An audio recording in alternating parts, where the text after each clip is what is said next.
Once, in a small village nestled in the mountains, there lived a woman burdened with the weight of the world. Her baby cried from hunger, and her husband, though strong, did not work. Desperate and overwhelmed, she sought help from the village Zen Master, known for his wisdom. One day, clutching her child, she made the journey to the temple and found the Zen Master sitting in meditation under a tree. She approached him and, with tears in her eyes, said, "Master, I don't have enough money to feed my baby. My husband doesn't even work. He just sits around all day. What can I do?" The master opened his eyes and looked at her with deep compassion. He said nothing at first, but gestured for her to sit beside him. She sat, her heart pounding with the expectation of an answer. After a long silence, the Zen master spoke softly. "Tell me, what do you have?" Confused, the woman replied, "I have almost nothing, just a small home, this baby, and my husband who does not work." The Zen master nodded. "You say you have a home, a baby, and a husband. Many in this world would consider these treasures." The woman frowned. "But treasures are supposed to make life easier. These only bring me pain." The Zen master smiled gently. "Sometimes we look at our blessings and see them as burdens because we are blinded by what we lack. Let us look deeper." He then asked, "Do you love your baby?" "Of course, with all my heart," she replied.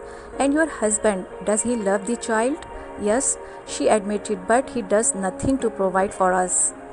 The master closed his eyes for a moment and said, "Perhaps he does not know how. Perhaps he feels lost just as you do.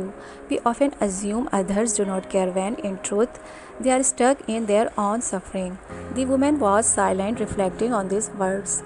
The Zen master then handed her a small empty ball and said, "Go home every day, fill this ball with what you do have. Not just food or money, but love, care, and patience. Feed your baby with your heart as you feed it with food. Speak kindly to your husband as though you were speaking to your child. Gently remind him that you are a team and together you can find a way." She hesitated, unsure how these words would change anything. The master continued, "When we focus only what we lack, we trap ourselves in a cycle of suffering. But when we start with gratitude for what we have, even the smallest things, solutions begin to appear. You may not have much, but you have enough to begin." The woman left the temple, still unsure but feeling a new sense of hope. Over the next few days, she began to speak more kindly to her husband. She shared her struggles not as complaints but as a call for unity. Slowly, her husband responded.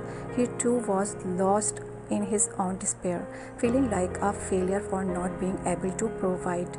But with her patience and encouragement, he began to take small steps. He found small jobs in the village and took pride in contributing. It was not easy and their life was not perfect, but each day they filled the ball with what they had: love, patience, and effort, and slowly their life transformed. The woman returned to the Zen master months later, her baby healthy and her husband working steadily. She smiled and said, "You were right, master. I had enough to begin." The Zen master smiled back and replied, "You always did." Hope you liked and enjoyed this story and it gave you an opportunity to improve your English. Don't forget to like, subscribe, and share. Stay connected with Mixfash Story. Thank you for watching.